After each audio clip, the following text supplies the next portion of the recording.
Hi, mayong gabi kaninyong tanan din ha sa PJMD Gihongan City. Maayong Pasko kaninyong tanan din ha. Karon wala kami sa among siyudad nga Regina, Canada. Naami diri sa Disney World sa Orlando, Florida. Nagbakasyon og gamay sa akong mga pamilya. So daghang salamat nga kamo naminaw gihapon. Daghang salamat sa daghang kitang pasalamatan. Pasalamatan nato ang Ginoo nga gitugutan kita. Nagpasalamat usab ako sa atong warden nga gitugutan kita nga kita mag-ipon-ipon gihapon. Nagpasalamat ako sa tanan nga mitabang niining tanan. So sa dili pa kita magsugod, magampo kita. Among amahan nga langit nun, daghang salamat sa panahon karon nga kami makatuon sa imong pulong. Daghang salamat usab nga imong gipadala si Jesus nga maoy muluwas sa among mga sala. Kay walay laing makaluwas kanamo kung dili ang atong Ginoo sa Kristo lamang. Lord, hinaut po nga imo kaming tabangan sa among Bible study karon. Ikaw unta ang sentro sa among kasing-kasing. Sa ngalan ni Jesus nga among manluluwas. Amen. Okay guys, naibalo ako nga karaghanan kaninyo wala maka-appeal sa atong Bible study. Mga 40-44 lang siguro ang naka-attend. So karon daghan nang maka-attend. Ang akong tuyo nga dili man converter. Pero kay wala ko'y makuha. Ang akong tuyo nga kitang tanan mahibalo mahitungod sa atong Ginoong Kristo nga maoy mianhi dinhi sa kalibutan mga 2,000 na katuig karon. Gikan siya sa langit, gipadala siya dinhi aron nga siya magpakamatay nga iyang ihatag ang iyang dugo aron nga kita maluwas. Mao nay pinakasimple. Mao nay usa ka reason, mga rason nga kita nag-celebrate sa Pasko. Wala nay lain. So sa wala nay paglangay-langay na muadto na kita sa atong leksyon. Kadaghanan kaninyo wala maka-appeal sa leksyon. Nagtuon na kami gikan sa Marso na humana namo ang Bible nga ang sinulat ni Juan. Karon naa usab kami sa sinulat ni Marcos kapitulo 8. So kadaghanan ninyo wala maka-appeal ani, pero I am very happy, nalipay kog dako nga kamo usab makahibalo. So relax lang guys, relax lang kamo din ha. Ayaw mo kadlok, dili ko mang converter, pero ato lang tunaan. Kay maayo ang pagselebrar sa Pasko kung mahibalo kita kung kinsa ni ang atong Ginoong Kristo. So muadto natin kita sa kapitulo 8. Akong basahon ang kapitulo 8. Okay. Sa lain na usab nga higayon, may dakong panon sa mga tao nga nagkatapok. Wala na sila pagkaon, pusa gipadol ni Jesus kaniya ang iyang mga tinunan o giingnan siya. So mga igsoon din ha, kining unang bersikulo, daghan na kayong mga tao nga nagtapok nga gustong maminaw sa atong Ginoong Kristo. Daghan na siyang gihimo nga mga milagro, daghan na siyang mga teaching. So popular na siya kayo. Akong gilantaw sa among sa YouTube nga ang BBM daghang kayong sumusunod, misunod. Apan ang kang sa atong Ginoong Hesus almost tibuok nga nasyon sa Israel misunod niya. So bisag asa siyang dapita, daghang mo maminaw niya. Bisan karon gani dito sa usa ka lugar, daghang kaayo sila, naminaw sila sa atong Ginoong Kristo. Bisan ako usab siguro gustong maminaw niya kay ang iyang pulong gikan man gid sa langit. So unsa may reklamo sa versikulo 1, tulo na ka adlaw nga wala sila pagkaon. Imagine huna-huna nga gusto ka lang maminaw sa usa ka tawo, tulo ka adlaw galisod na kag pagkaon. Ang importante nimo dili ang pagkaon, kundi gusto kang maminaw sa usa ka tawo. Nabay tao din na sa gihulngan nga gusto kang maminaw, bisag gutom ka kayo. Kining mga tao nga na 2,000 katuig karon gusto gyung maminaw sa atong Ginoong Kristo. So wala sila pagkaon. So mao na problema. Versikulo 2. Naluoy ako ni ining mga tawhana kay tulo na karon ka adlaw nga mikuyog sila kanako ug wala na sila makaon. So unsa may atong mahibaw-an ni Hesus, naluoy siya tungod kay walay pagkaon, nagutuman sila. Mao na usa sa kinaiya sa atong Ginoo Kristo nga maluluyon. Ang atong Ginoo maluluyon kung unsay kinaiya sa amahan, mao sa mo'y kinaiya sa anak. So naluoy siya. Versikulo 3. Ningon si Jesus, kung papaulion ko sila nga walay kaon, makuyapan sila. O makuyapan sila sa dalan, kay ang uban kanila gikan rabaya sa layo.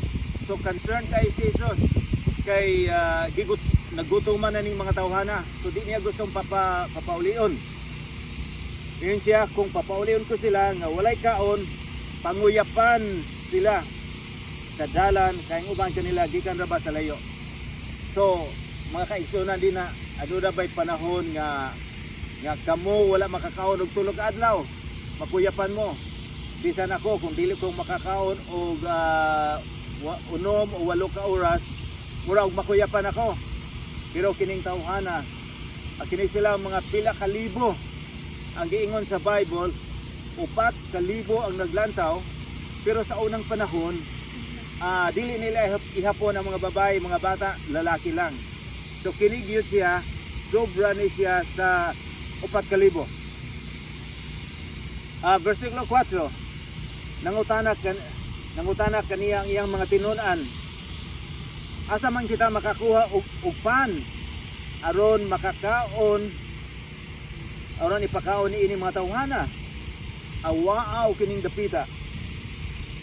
Og si Jesus mingon, pila ka buok ang inyong pan? Nangutana si Jesus. So nangutana si Jesus kung sa inyo pila man ka buok ang pan? Mingon sila, 7, mitubag sila. So mga kaigsunan, ang akong 2 ka apo karon na diri.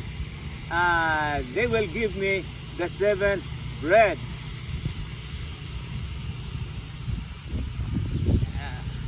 How about the other one? So, My name's Trinidad. Merry Christmas. My name's Anaya.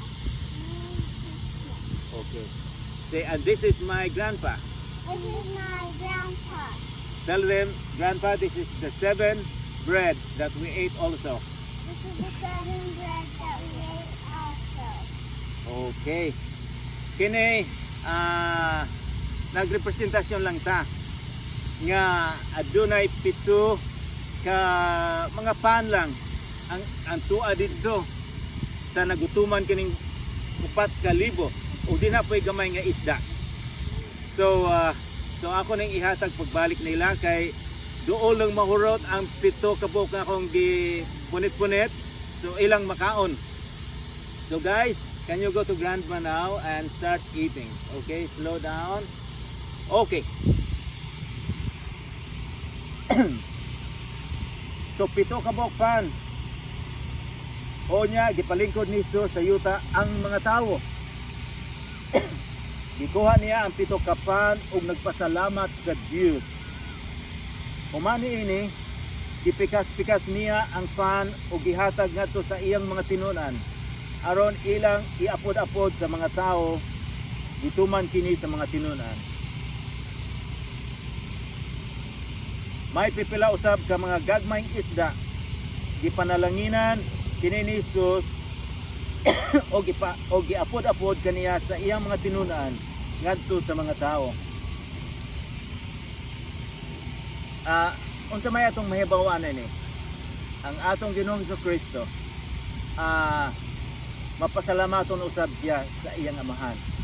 Sa diyang usa sila mikaon, nagpasalamat ang atong Ginoong Kristo sa pagkaon karon.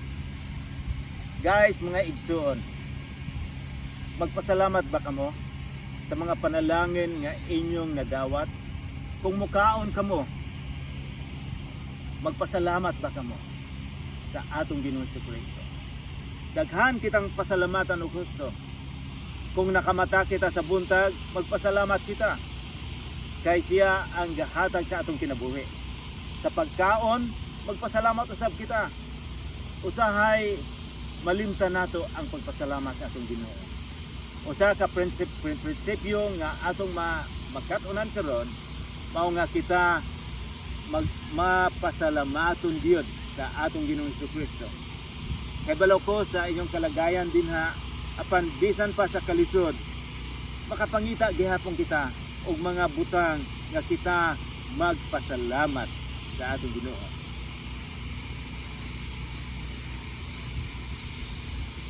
Versikulo 8 at 9, nangaon ang tanan og nangabusog.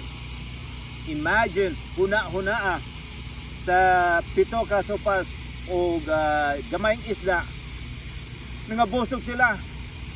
Pila may nabusog? Versikulo 8 to 9, nangaon ang tanan og nangabusog. May 40 o may 4,000 silang tanan. 7 ka bukag ang salin ang nasobra og nahipos sa mga tinunan. Unya gipapauli ni Jesus ang mga tao. So 4,000 sa ilang panahon sa akong giingunan ninyo nga dili nila ithon ang uban, ang ilang asawa, mga anak, kundi ang mga lalaki lang. Mao nay kultura sa unang panahon. So naibalo kita dinhi nga dili lang 4,000. Posible siguro mga 9 o 10,000 ang gipakaon ni Jesus. Unsa may paglantaw ninyo sa atong Ginoong Kristo? Ang ubang mga tao moingon nga si Jesus tao lang na siya.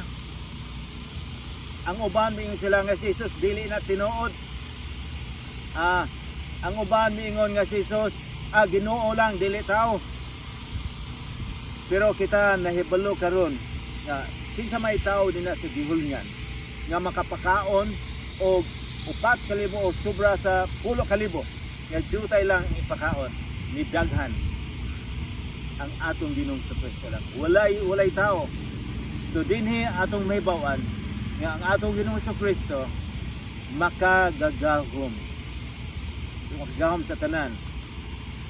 Apan gusto na akong i-remind sa inyo nga kini gamay lang ni sa nahimo niya. Siya ang nagbuhat sa kalibutan. Siya ang naghatag sa iyang kinabuhi aron nga kita malimpyuhan sa atong mga sala. Ang atong Ginoong Kristo lang. Walay laing tao nga makahatag. Gamay lang ang iyang nahatag didto. Pero ang pinakadako nga iyang gihatag mao ang iyang kinabuhi. Mao na atong pinaspuhan nga atong dili nato malimtan kada tuig. Og masaw na ko usab nangaon ang tanan og nangabusog mga 4,000 silang tanan. Pagkahuman unsa may nahitabo? 7 ka bukag ang nabilin og nahipos sa mga tinunan. Unya ipapaon ni Jesus ang mga tawo. Og misakay dayon siya sa sakayan uban sa iyang mga tinunan ngadto sa yuta sa Dalmanusia. Mga igsoon nako dinha sa BJMP. Samtang kita mag-celebrar sa Pasko, gusto na kong mahibaw-an ninyo nga ang tinuod yun nga Pasko mao nga kita nag-celebrar nga atong gihinumuduman nga ang Ginoo ni anhi dinhi sa kalibutan nahimong tao aron paglukat sa atong mga sala. Kay ikaw ug ako makasasala. Wala ko kay balo sa inyong mga sala dinha ron. Apan ako usab nakasala. Miingon ang atong Ginoong Kristo nga bisan lang sa imong huna-huna nga patyo nimong usa ka tawo nakapatay ka na.